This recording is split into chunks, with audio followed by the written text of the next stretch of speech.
ceria, jelas semakin kehadiranmu. Yeah.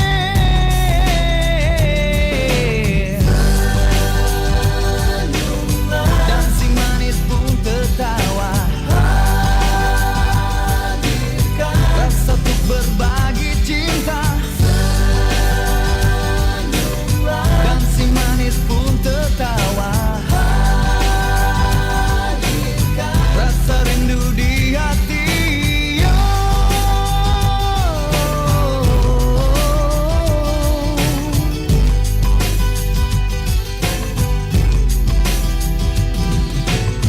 Ku terlena terpana, paras cantik semakin menggoda.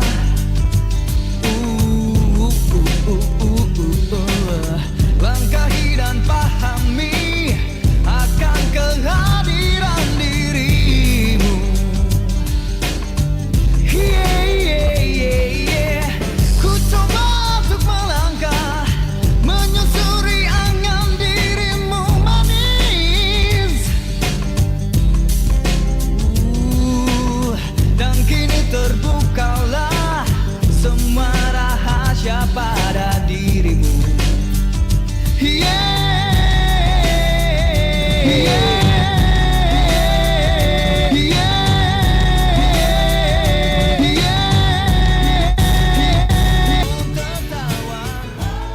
94,4 FM Kanal Inspirasi Pro 1 RRI Makassar.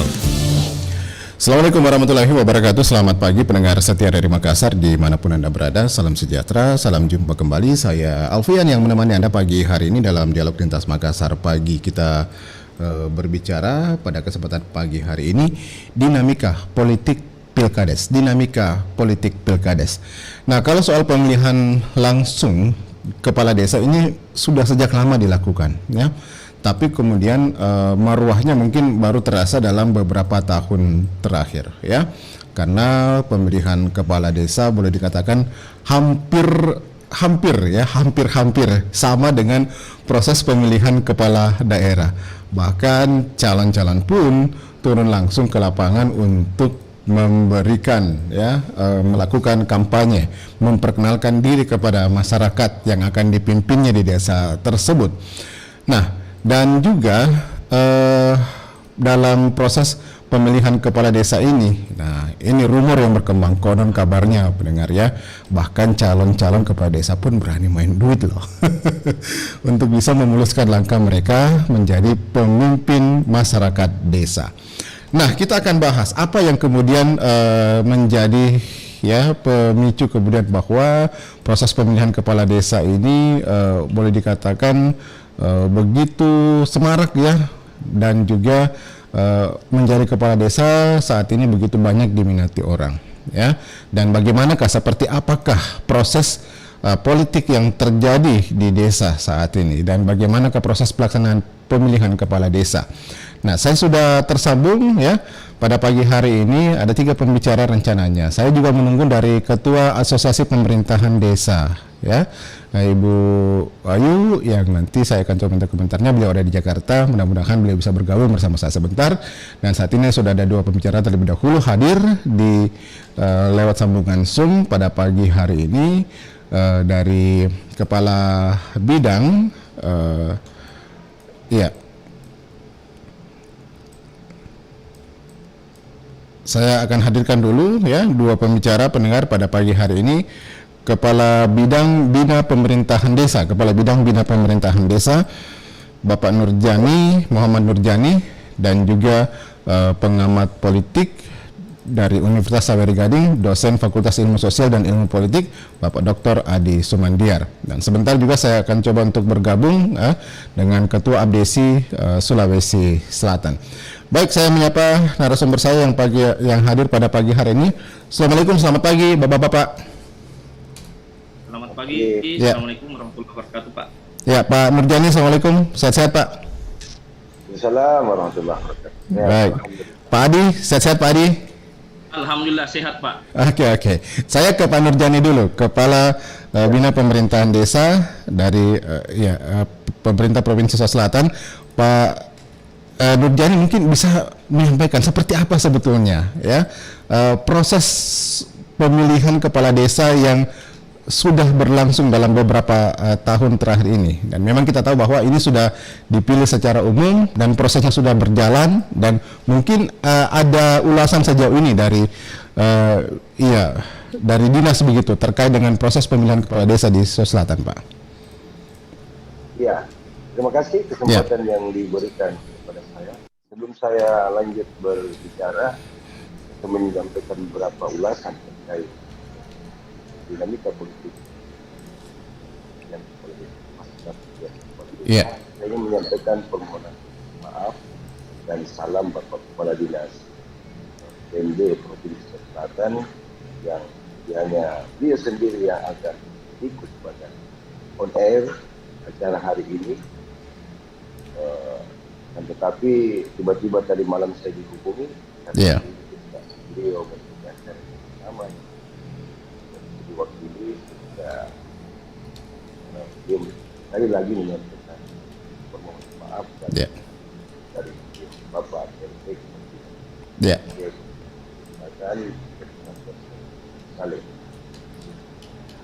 Kemudian berikutnya saya berbicara kepada bidang pemerintah desa yang kebetulan diberikan amanah untuk menangani atau memantau pelaksanaan kades dinas pendidikan.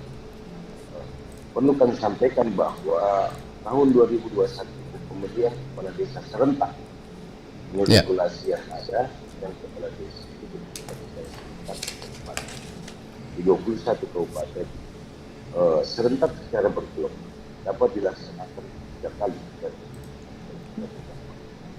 Kemudian untuk tahun 2021 ada sekitar 13, di awalnya ada sekitar 13 desa yang akan dilaksanakan pilkades.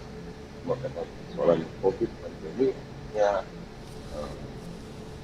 beberapa desa itu kami ulangi dari data yang kami terima, ada 15 desa yang awalnya melaksanakan pilkades dan 2 desa 15 kabupaten maksud kami dan 2 kabupaten Sejai dan Hulu.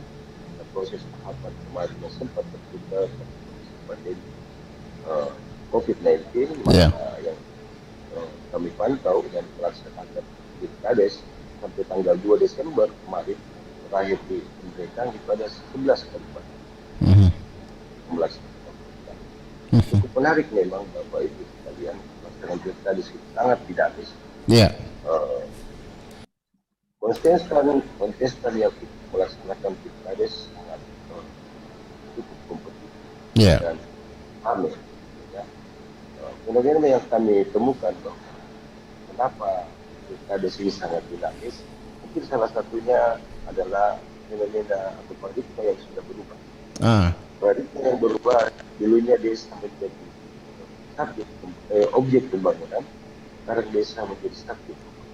Sekarang sudah menjadi subjek. Subjek pembangunan. Dengan digulirnya atau intervensi pusat terhadap program dana desa. Yang langsung mengusulkan dana desa ke desa-desa, langsung ke desa, dan memberikan kesempatan desa melalui musyawarah desa dan program kegiatan pembangunan yang akan dilaksanakan di desa, tentu tidak lepas dari tugas yang ada setiap tahun. Itu membuat desa semakin bersemangat membangun desanya. Hal ini tentu berbanding lurus dengan dinamika pemilihan. Jadi di awal seperti itu. Baik. Kalau dari pantauan sendiri nih Pak Nurjani, ya, bahwa di beberapa tempat ya, di beberapa pelaksanaan, nah ada kemudian terjadi kisruh. Taruh misalnya di Bone begitu ya, di Bone bahwa ada kemudian calon kepala desa yang juga terjerat dalam kasus korupsi begitu.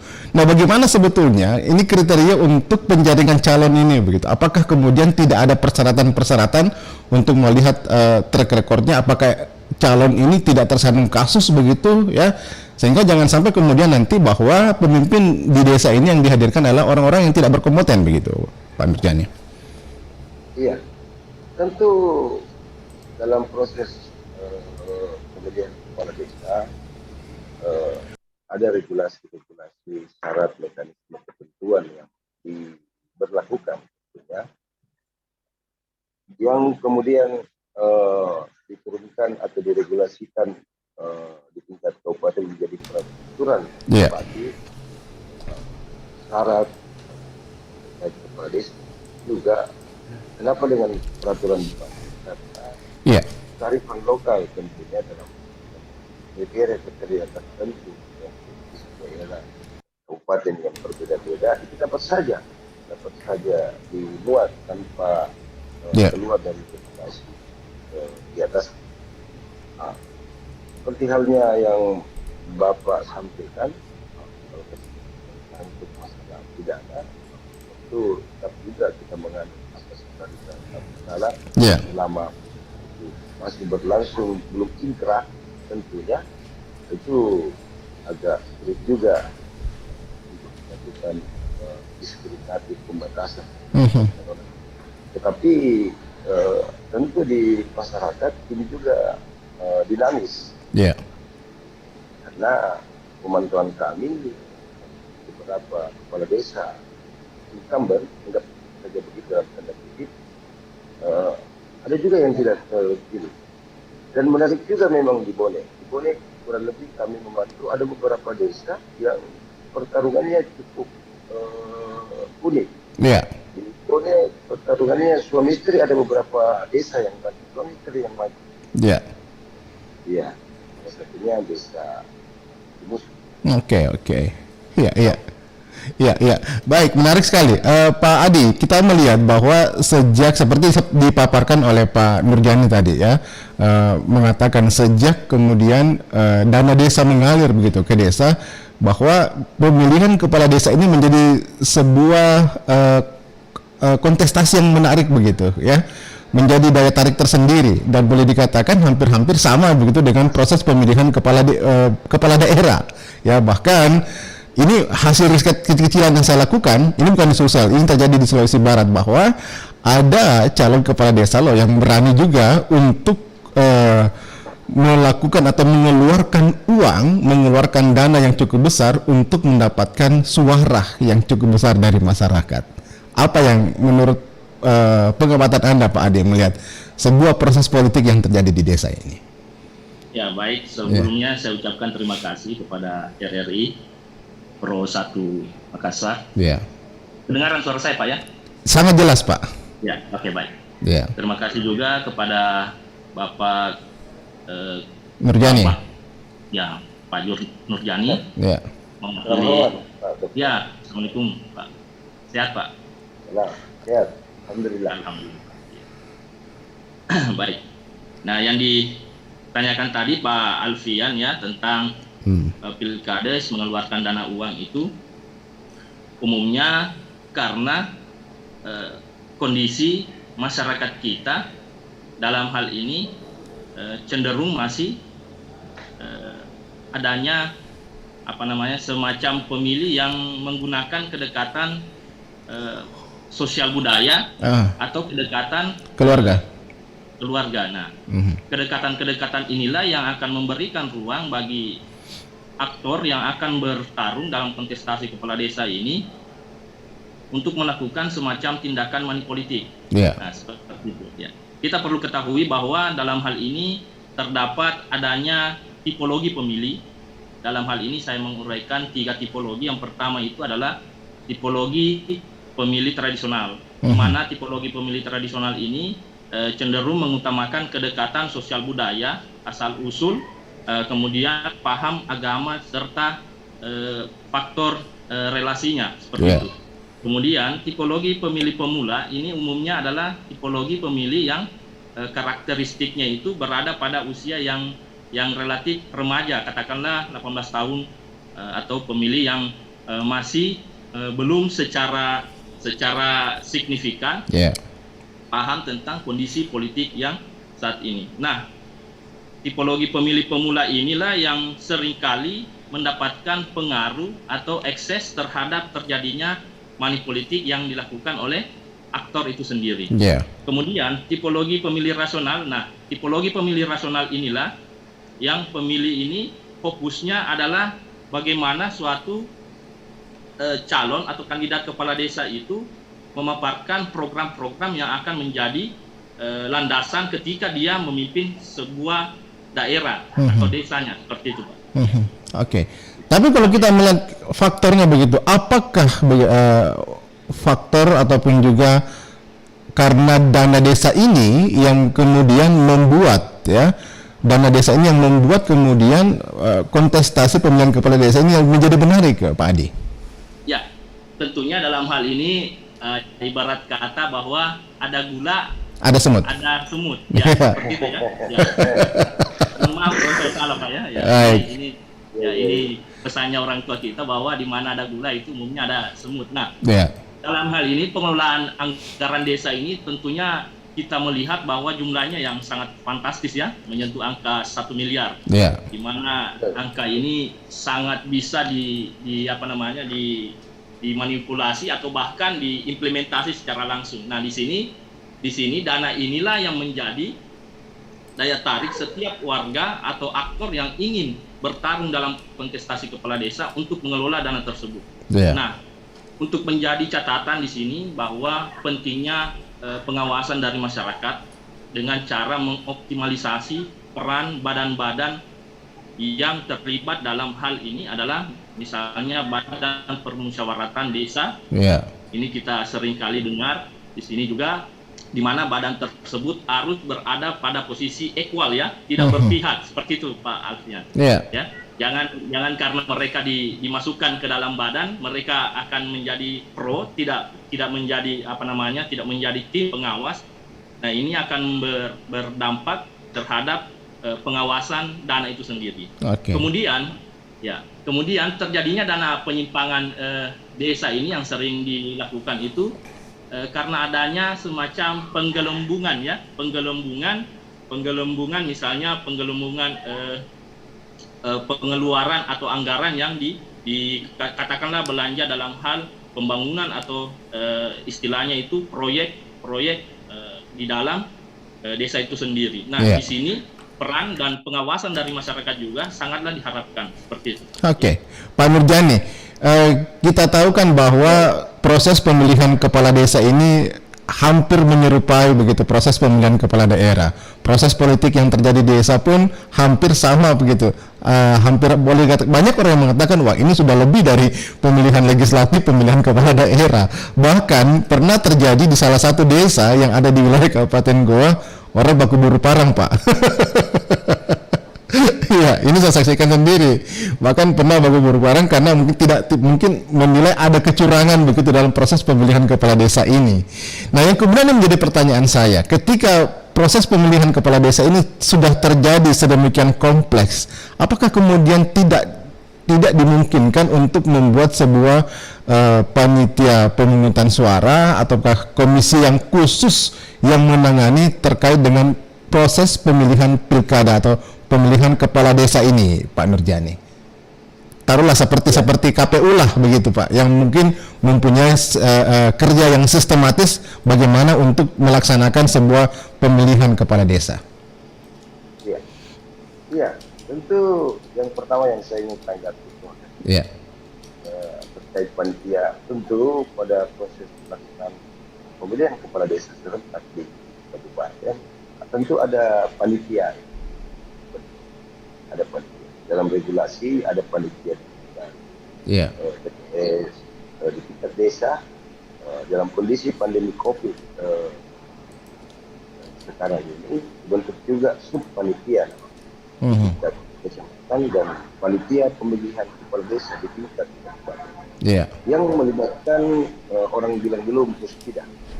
Kalau sekarang kan istilahnya forum komunikasi pimpinan. bupati wakil bupati dan Polres jadi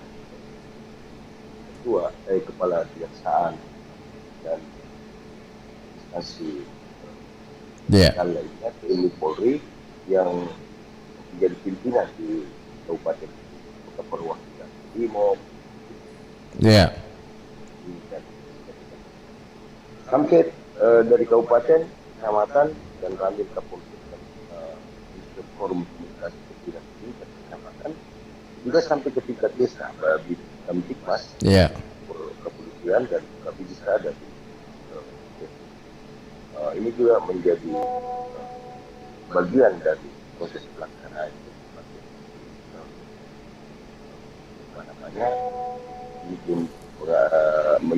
menjaga, mengawal keamanan ketertiban pelaksanaan. Kemudian terkait dengan pertanyaan perlukah kemudian ada sebuah penyelenggara yang khusus begitu ya? Ataukah mungkin sebaiknya diserahkan saja kepada Komisi Pemilihan Umum untuk melaksanakan proses pemilihan kepala desa ini? Ya, ini menjadi kajian juga sendiri. Ya, apakah itu diperlukan? Tidak. Kami juga punya dengan melalui komunikasi sekarang ini kami juga punya grup-grup Des Pilkades 2021 khususnya yang khusus melibatkan teman-teman di seluruh Indonesia, kabupaten, kota yang melaksanakan Pilkades langsung dipantau atau masuk dalam grup itu juga dari Kementerian Dalam Negeri selaku pembina dan menjadi kajian yang cukup menarik apa yang disampaikan Bapak tadi. Cuma pada sekarang ini sesuai dengan regulasi yang ada, mekanisme seperti itu kepanitiaannya. Jadi panitia pemilihannya itu mungkin hanya bersifat ad hoc begitu Pak ya, hanya boleh dikatakan diangkat pada saat jelang pemilihan pilkades ini. Oke. Ya, bagaimana menurut bagaimana menurut Anda Pak Adi? Ini kan boleh dikatakan sudah sedemikian kompleks ya. Jangan sampai kemudian bahwa ketika bahwa tidak ada sistem pelaksanaan yang tidak, mungkin bisa saja masyarakat tidak percaya begitu dengan hasil pemilihan kepala desa. Bisa saja ada kecurigaan ya kepada panitia penyelenggara begitu. Anda sendiri melihat sudah perlu atau enggak, ini khusus untuk panitia ad hoc saja begitu yang dibuat pada saat jelang pemilihan kepala desa ini, Pak Adi? Ya, baik, terima kasih Pak Alfian. Tentunya pertanyaan tentang perlukah penyelenggara khusus dalam hal pemilihan kepala desa itu saya rasa sudah sangat perlu ya. Mengingat banyaknya terjadi penyimpangan-penyimpangan yang dilakukan oleh oknum-oknum kepala desa tersebut. Nah, penyelenggaraan khusus ini mungkin bisa bersifat ad hoc, di mana ada tim yang selaku tim pengawas untuk terlibat secara langsung. Misalnya direkrut dari tokoh masyarakat, tokoh pemuda, dari LSM, bahkan dari teman-teman media juga kita libatkan seperti itu Pak. Nah, di mana ini tim panja ini juga bertindak selaku tim yang mengawas kegiatan proses pemilihan kepala desa tersebut. Sebelumnya itu juga calon kepala desa ini hendaknya juga harus melaporkan jumlah kekayaannya. Harta kekayaan, LHKSN. Ya, meskipun mereka itu bukan artinya belum ditetapkan sebagai pejabat, tetapi hendaknya melaporkan dulu kekayaannya seperti itu. Di mana kita bisa menganalisis seberapa besar jumlah tambahan dari kekayaannya tersebut. Seperti itu Pak. Jadi memang kayaknya ini perlu dikaji Pak ya, perlu dikaji mengenai sebuah lembaga ya semacam KPU begitu yang kemudian ini nantinya akan menjadi penyelenggara tetap proses pelaksanaan pemilihan kepala desa begitu, supaya kita tahu bahwa proses pelaksanaan ini bisa berjalan secara sistematis ya, dan juga kemudian unsur-unsur jujur dan adil, langsung umum bebas rahasia juga ini bisa terlaksana lah begitu dalam proses Pilkades ini. Gimana Pak Adi? Ya, tentunya itu harapan yang sangat utama, aspek jujur, adil, langsung umum dan bebas rahasia. Atau bahkan perlu kita juga bisa mengusulkan nanti ke depannya ini pemilihan kepala desa bisa juga dimasukkan dalam sistem yang diatur sama dengan yang pemilihan, misalnya pemilihan kepala daerah, bupati, wali kota, gubernur, dan seterusnya. Jadi bisa dia dibawahi oleh KPU secara langsung seperti itu. Ya. Oke. Kalau menurut pengamatan dari Pak Nurjani sendiri ya, Pak Nurjani sendiri melihat bagaimana sebenarnya ya proses pemilihan kepala desa yang sudah berlangsung secara serentak ini begitu yang sudah dilaksanakan secara beberapa tahun terakhir ini. Apakah saat ini sudah pelaksanaannya sudah terlaksana dengan sistematis ya, atau memang masih ada hal-hal yang perlu nanti dibenahi ini Pak Nurjani? Iya. Jadi terima kasih kesempatan yang diberikan sama saya. Menarik sekali apa yang disampaikan Pak Dr. Adi. Kemudian saran yang saya pikir perlu dikaji pada Pilkades ke depan bisa baik. Kemudian kami informasikan bahwa 11 kabupaten yang melaksanakan Pilkades serentak yang terdiri dari 701 desa. 701 desa. Walaupun memang ada satu desa di Kabupaten Takalar, desa Sampulinan, yang itu karena kontestan yang ikut tidak memenuhi syarat, sehingga satu calon yang ikut tanpa ada ikut yang lain, sehingga pemberian kepala desa itu ditunda di Pilkades serentak gelombang ketiga. Dilaksanakan tahun 2002. Kalau tidak salah Maret atau April. Tahun depan ya? 2022. Depan. Ya. Mekanisme sedikit kita untuk memenuhi syarat 700 satu desa yang disebutkan tadi, alhamdulillah dalam pelaksanaannya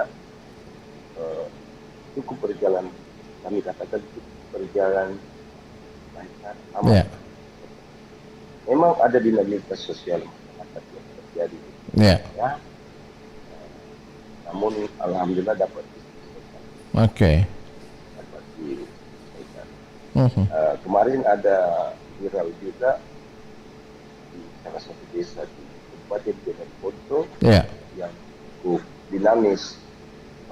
Ternyata kami pantau langsung ke lapangan dinamika sosial masyarakat yang terjadi tidak pada mekanisme pilkades, tidak pada mekanisme pilkadesnya, tetapi dia ke pasca. Kemarin kita dengar ada beberapa rumah yang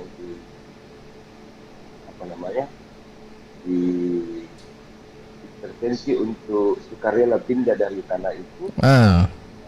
Notabene pemilik tanah itu mencalonkan diri sebagai kapal. Dan tidak terpilih. Tidak terpilih. Ada indikasi yang tinggal di lokasi itu harus pindah. Yang punya tanah. Jadi, sehingga dihubungi, katanya tidak, menurut informasi bukan secara terpaksa, tetapi diminta untuk sukarela. Ini di luar regulasi, di luar mekanisme. Padahal sebenarnya salah satu kabupaten yang rawan dan intens sekali dipantau adalah Jeneponto.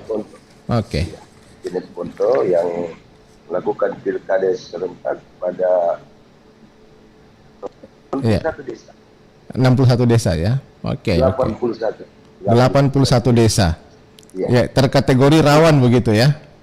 Ya, terjadi rawan dan sangat intens kami melakukan pemantauan. Namun pada pelaksanaannya alhamdulillah dapat berjalan dengan aman. Catatan kami berjalan amannya pelaksanaan pilkades ini tidak terlepas dari panitia yang dibentuk di tingkat desa, panitia di tingkat kecamatan dan sinergi antara TNI Polri dan Oke, jadi sejauh ini menurut Pak Nurjani panitia yang dibentuk untuk pemilihan kepala desa ini masih cukup dipercaya oleh masyarakat begitu ya? Cukup ya, karena melalui musyawarah desa, perwakilan tokoh masyarakat yang ada di desa, yang dianggap mampu dan punya kapasitas, bisa menjaga integritasnya. Baik. Jadi mungkin masih mempertahankan kearifan lokal mungkin di sana begitu ya, bahwa yang ditunjuk begitu ya, bahwa yang ditunjuk yang dipercayakan sebagai panitia penyelenggara memang orang-orang yang betul-betul dipercaya oleh masyarakat setempat. Nah, pertanyaan kemudian ini Pak Adi ya, apakah bahwa yang disampaikan Pak Nurjani tadi ini masih bisa kemudian untuk dipertahankan untuk beberapa tahun ke depan? Apakah kemudian tidak ada perubahan dengan kultur sosial dari masyarakat ya, ketika tahun terus berganti, perubahan terus terjadi ya, bisa saja kemudian kearifan lokal yang terjadi berkembang selama ini di desa itu berubah begitu, dan kemudian ya bisa saja kemungkinan eskalasi yang terjadi dalam proses pemilihan kepala desa ini ada perubahan begitu. Anda melihatnya seperti apa, Pak Adi?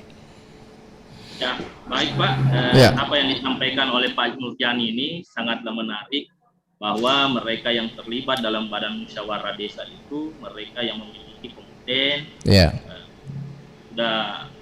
sudah dipercaya kepanitiaan yang melalui musyawarah desa yang dipelopori oleh BPD. Mereka Nah, kalau memang untuk saat ini kepanitiaan tersebut ya masihlah sangat kompeten ya untuk ikut. Nah, kenapa saya bilang kompeten? Karena proses penjaringannya juga betul-betul dilandasi oleh asas yang equality ya. Nah, di sini dampak pemilihan langsung kepala desa juga itu dampaknya, selain adanya dampak-dampak negatif juga kita tidak perlu mengesampingkan dampak positifnya. Di mana yang pertama itu dampak positif daripada pemilihan langsung kepala desa tentunya adalah di mana calon aktor atau calon kepala desa itu melakukan upaya pendekatan atau sosialisasi kepada masyarakat. Nah, pendekatan sosialisasi kepada masyarakat ini sangatlah berdampak positif ya, khususnya dalam pemilihan secara langsung ini, di mana calon tersebut bisa mengaktualisasikan dirinya melalui program-program yang akan dijalankan bila mana dia terpilih. Itu yang pertama. Kemudian yang kedua adalah dampak positif dari pemilihan kepala desa langsung ini, yaitu pendayagunaan sumber daya yang dimiliki oleh calon. Nah, di sini pendayagunaan sumber daya yang dimiliki oleh calon yang akan berkontestasi itu betul-betul mengoptimalkan apa yang mereka miliki, mulai dari wawasan, pengetahuan, keterampilan, dan seterusnya. Inilah peran dari panitia untuk melihat secara jernih bahwa kedepannya seperti apa lagi tahap-tahap yang akan dikembangkan selain daripada tahap sebelumnya ini. Kemudian yang ketiga adalah faktor figur tokoh itu sendiri, dalam hal di mana kepala desa itu akan melakukan kampanye seperti itu Pak ya. Nah, faktor figur ini penting, di mana kita para pemilih yang sudah dijelaskan tadi yaitu tipologi pemilih itu melihat betul-betul, jangan melihat dari aspek istilahnya ya, start pertamanya. Biasa kan start pertamanya itu Pak, itu calon cenderung loyal ya, baik, sopan, santun. Nah, itu kita kesampingkan dulu. Memang betul-betul figurnya ini, kapabilitas dan integritasnya kita mau lihat bagaimana ke depannya ini, 6 tahun ke depannya ini dia akan membawa kita punya desa menuju atau sesuai dengan harapan yang diinginkan oleh Bapak Presiden Joko Widodo. Seperti itu Pak. Oke. Ya, karena waktunya kita terbatas juga, mungkin terakhir Pak Nurjani, apa yang Anda inginkan, apa yang diharapkan begitu lewat proses pemilihan kepala desa ini ya, bagaimana kemudian diharapkan bahwa ada desa yang mandiri dan betul-betul desa yang bisa pembangunan itu bisa menjadi berawal dari desa begitu Pak. Iya. Sebelumnya izin Pak Dr. Adi Sumardian, saya ingin sedikit menambahkan apa yang dipertanyakan tadi terkait apakah kondisi kepanitiaan itu di desa sesuai dengan kultur sosial budaya masih perlu dipertahankan ke depan. Saya sepakat perlu dipertahankan, dan ada hal menjadi catatan kami di Dinas Pemda Provinsi Sulawesi Selatan bahwa mungkin ke depan kultur kita ada putus. Nah, tetapi beriring dengan itu kami juga memantau langsung bahwa ada juga desa yang sebenarnya dari segi kelembagaan pemerintahan sudah naik kelembagaannya menjadi pusat. Kenapa kami katakan seperti itu? Karena di desa itu sudah belasan ribu penduduknya, kemudian di desa itu sudah ada puluhan perumahan di dalamnya, sebagai salah satu kabupaten penyokong atau pendukung dari ibu kota provinsi kita. Sehingga faktor-faktor itu kami dorong supaya kondisi sosial politik masyarakat Pilkades ini dengan heterogennya masyarakat seperti itu, ini lebih cocok didorong menjadi suatu kelurahan. Tapi tantangan yang menjadi ada desa ada yang tidak mau jadi kelurahan. Cuma tidak mau jadi kelurahan. Ini cukup banyak Pak ya. Iya. Dari segi kelembagaan menjadi kelurahan adalah peningkatan status. Betul. Tapi yang fenomena yang terjadi adalah justru kelurahan yang mau jadi desa. Ini tantangan untuk kami di Dinas Pendidikan. Bagaimana intervensi pemerintah terhadap kelurahan juga bisa berbarengan dengan kebijakan yang masuk. Sehingga desa dan kelurahan bisa sering disejalan. Oke. Iya, mungkin sebagai closing statement, jadi fenomena yang terjadi sosial masyarakat pasca Pilkades, saya melihat keterlibatan forum komunikasi pimpinan daerah, pemerintah daerah, TNI Polri, Jaksa dan Kejari yang bisa bersinergi di satu kabupaten ini menjadi tolak ukur keberhasilan pelaksanaan Pilkades secara itu. Tapi kenapa kami katakan seperti itu?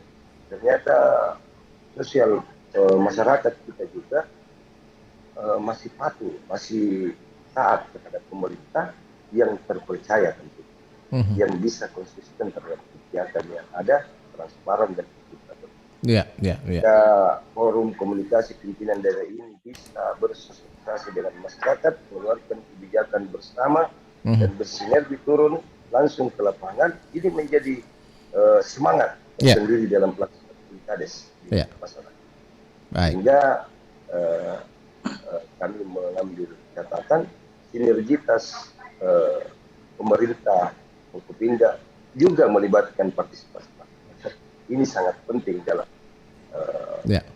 menentukan dalam kesuksesan, kelancaran dan keamanan pelaksanaan Pilkades yang ada di Kabupaten. Ini terus kami dorong sebagai kearifan lokal, sebagai orang Bugis Makassar yang sepakat tahu Baik. Ya, Pak Nurjani, terima kasih banyak Pak Nurjani atas waktunya bersama RRI pada pagi hari ini ya. Oke, salam Pak. Ya Pak Adi, mungkin ada tanggapan terakhir Pak Adi yang ingin disampaikan terkait dengan pemilihan kepala desa ini. Apa mungkin masukan-masukan Anda Pak Adi? Masukan saya itu tentunya bahwa pemilihan kepala desa ini hendaknya ke depan atau di kemudian hari itu dilaksanakan memenuhi asas akuntabilitas dan transparansi. Nah, kedua asas ini tentunya sudah dipercaya memiliki norma ya. Normanya itu misalnya adalah dalam hal asas akuntabilitasnya itu di mana partisipasi masyarakatnya itu sangat diperlukan untuk mendukung pelayanan publik di pemerintahan desa menjadi lebih optimal dalam hal pelayanan perizinan seperti itu. Kemudian dalam asas transparansi tentunya sistem pengelolaan anggaran yang ada di desa itu hendaknya dibuatkan semacam LPG ya, laporan pertanggungjawaban, baik itu per semester atau per tahunnya seperti itu. Nah, kemudian ini menarik juga Pak Alfian ya, kalau memang ini ini Pak Kesbangpol juga, ini kan kami ini di pihak pendidikan ini sedang menggerakkan program Merdeka Belajar Kampus Merdeka. Nah, di sini kalau keterkaitannya dengan pengembangan desa, ini sangatlah menarik. Misalnya mengoptimalkan sumber daya yang ada di desa. Misalnya saya kemarin habis dari desa Salendra Pak ya, yang ada di Kecamatan Bontoa, Kabupaten Maros itu melakukan pemberdayaan masyarakat, di mana itu desanya menarik Pak Alfian ya. Di mana desanya itu cenderung melakukan semacam kegiatan entrepreneur. Entrepreneurnya itu berupa bentuk desa wisata Pak. Nah, desa wisata ini ya turunannya itu adalah mereka membentuk kelompok-kelompok tari-tarian misalnya yang mendukung objek-objek wisata tersebut bisa berkembang. Seperti itu. Dengan berkembangnya objek wisata itu maka akan memberikan seleri keuntungan tersebut di samping dari pengelolaan anggarannya. Seperti itu Pak. Baik ya. Oke, baik sayang sekali waktu kita sudah habis. Terima kasih Bapak-bapak, Pak Adi, Pak Nurjani ya, Kabid Bina Pemerintahan Desa. Terima kasih sudah bergabung bersama RRI pada pagi hari ini. Salam semua, salam sehat Pak ya. Sehat-sehat selalu. Terima kasih. Ya, semoga bermanfaat. Assalamualaikum, selamat pagi. Waalaikumsalam. Warahmatullahi wabarakatuh. Ya, pendengar, kami sudah bersama dengan dua pembicara. Tetap bersama kami di RRI Pro 1 Makassar. Inspirasi Pro 1 RRI Makassar.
Ayo gerakkan kakimu ke kiri dan ke kanan, langkahkan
Langkahkan ke depan dan bentuk putaran sepanjang malam terus dansa, sepanjang malam terus pesta.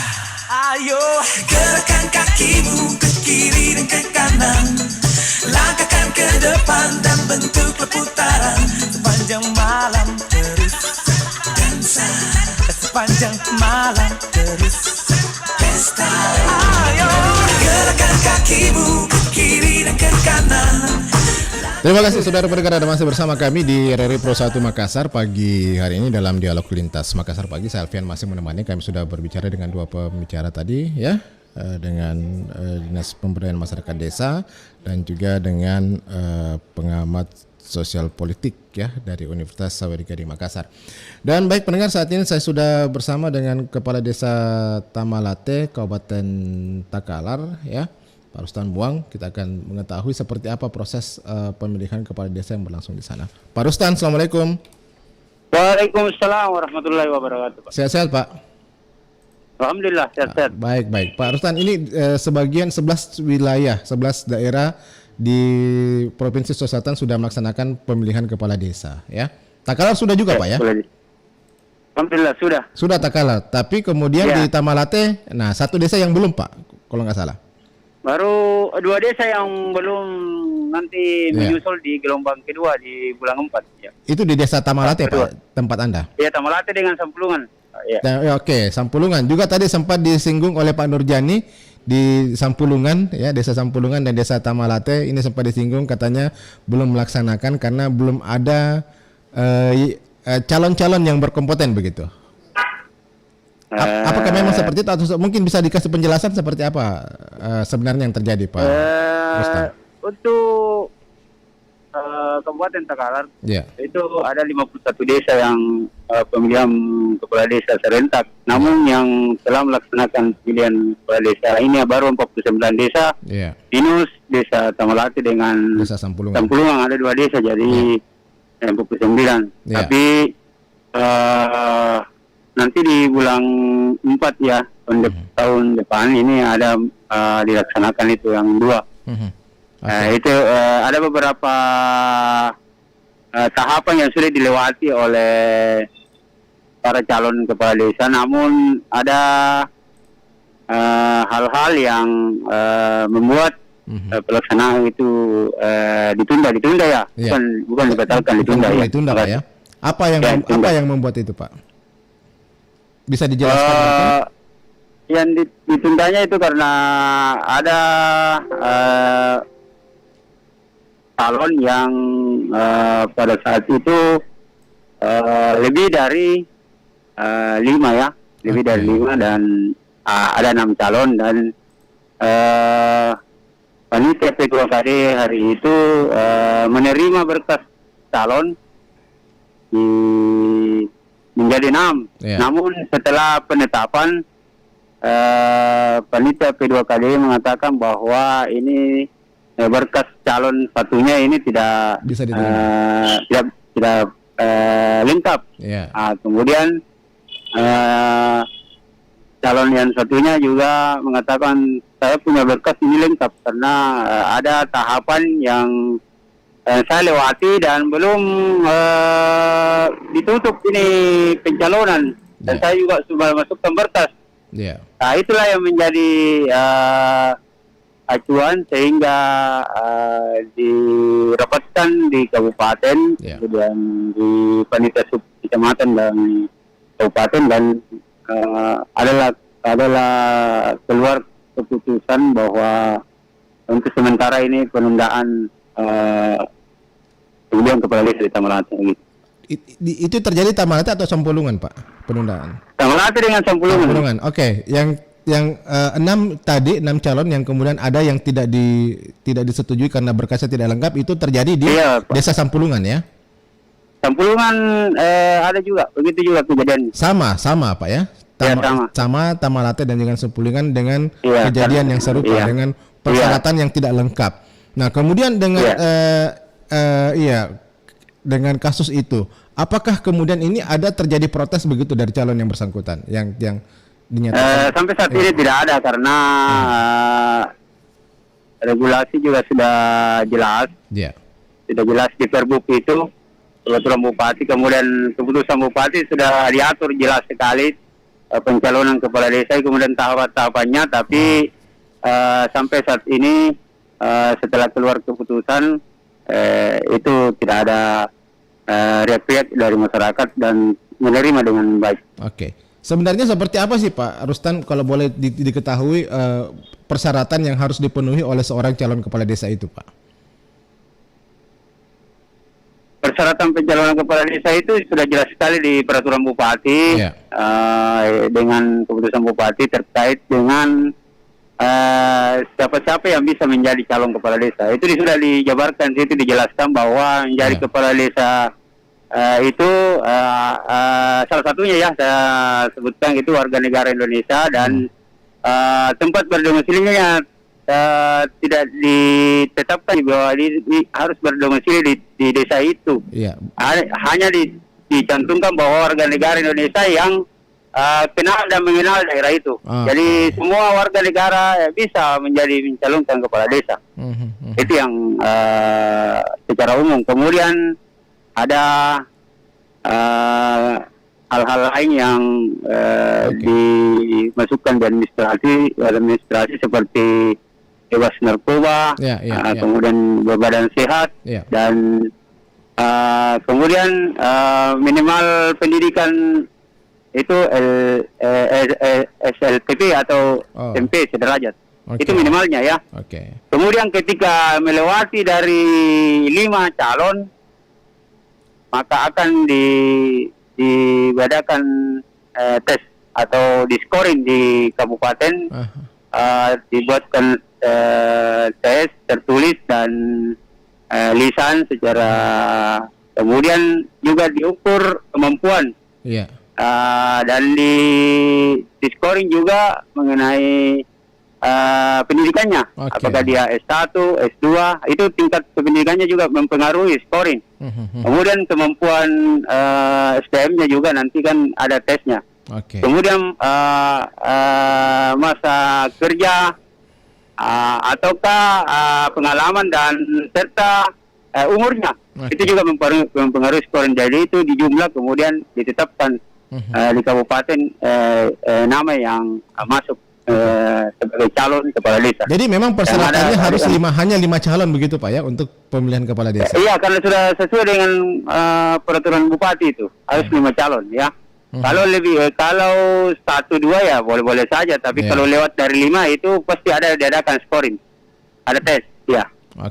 Jadi ini nanti akan berlangsung pada bulan 3 tahun 2022 mendatang. Ya, direncanakan bulan itu Pak. Ya, tetap direncanakan karena mesti harus diselesaikan.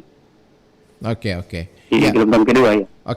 Jadi kalau bagaimana dengan masyarakat sendiri di 2 desa ini? Apakah mereka sudah masyarakat ini tidak ada riak-riak, tidak ada kegiatan-kegiatan yang pada dasarnya mereka mengganggu ketentraman dan ketertiban. Tetap dia menerima karena ini berdasarkan keputusan bupati dan itu sudah dikoordinasikan dengan Forkopindo. Ya, jadi semua ini dapatkan dulu baru dibuatkan surat keputusan. Jadi kita juga ada rapat di bawah, kemudian dari tingkat kecamatan dan kabupaten, dan ini kita selaku pemerintah desa juga harus memberikan edukasi ke masyarakat bahwa nanti insya Allah dilaksanakan untuk tahun depan. Jadi ini masyarakat juga tidak ada di hal-hal yang mengganggu ketentraman ketertiban, dan kami selalu melayani masyarakat seperti biasa. Pelayanan tetap terjaga sampai saat ini. Artinya proses pemerintahan desa masih tetap berlangsung dengan baik saat ini di 2 desa tersebut ya? Di Desa Sampurna dan Tamalate. Iya, insyaallah ya. Jadi saat ini 2 desa tersebut masih dipimpin oleh pejabat sementara? Masih dipimpin oleh penjabat. Kami juga ini masih penjabat, dan untuk kegiatan-kegiatan ini alhamdulillah kami tetap melaksanakan pelayanan, dan utamanya di masa-masa pandemi sekarang ini kami harus mencapai target ini karena Kabupaten Takalar ini masuk Kabupaten Sehat, dan ini yang menjadi PR bagi kami bahwa pandemi ini harus kita selesaikan bagaimana dengan caranya, dengan bagaimana vaksinasi ini lancar di masyarakat. Dan alhamdulillah di Desa Tamalate ini kami sudah mencapai target 80% untuk vaksinasi. Dan alhamdulillah kemarin Bapak Gubernur dan Bapak Bupati mendatangi desa kami untuk melihat bagaimana antusias warga untuk ikut vaksin. Karena kami mengatakan bahwa kalau vaksin itu sehat. Baik. Ini prestasi tersendiri dari Pak Rustan Muang selaku Kepala Desa Tamalate, Pak ya. Baik Pak Rustan Muang, terima kasih banyak untuk informasinya. Mudah-mudahan nanti proses pemilihan kepala desa yang berlangsung tahun depan bisa berjalan dengan aman dan lancar begitu Pak ya. Baik. Amin ya. Baik. Pak Rustam, terima kasih banyak untuk waktunya di Fanam RRI Makassar. Sama-sama. Selamat beraktivitas. Assalamualaikum warahmatullahi wabarakatuh. Selamat pagi. Warahmatullahi. Kami sudah bersama-sama dengan Kepala Desa Tamalate, Pak Rustan Muang ya. Beliau juga pernah menjabat sebagai Kepala Desa Sampulungan.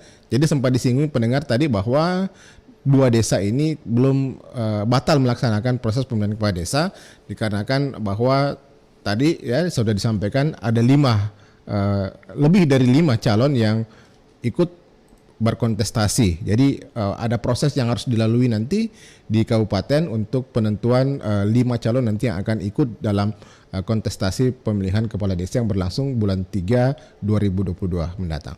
Iya pendengar, saya cukupkan sampai di sini dialog lintas Makassar pagi. Saya Alfian mengucapkan terima kasih atas kebersamaan Anda.